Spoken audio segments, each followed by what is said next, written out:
In the spring of the year 1862, the war was young and soldiering a new industry, imperfectly understood by the young American of the period, who found some features of it not altogether to his liking. That is how it happened that one of Buell's men, Private Bennett Story Greene, committed the indiscretion of striking his officer.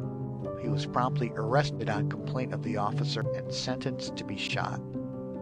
"You might have thrashed me and let it go at that.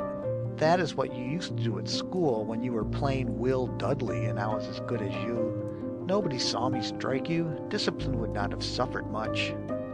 "Ben Greene, I guess you were right about that. Will you forgive me?"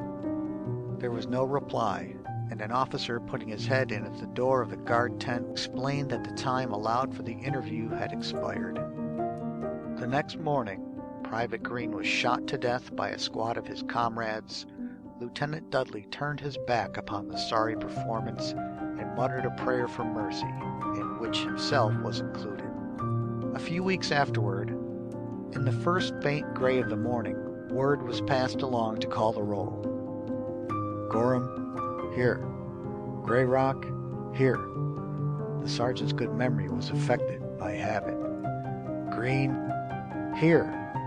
The sergeant paled and paused. The captain strode quickly to his side and said sharply, "Call that name again." "Bennett Greene, here."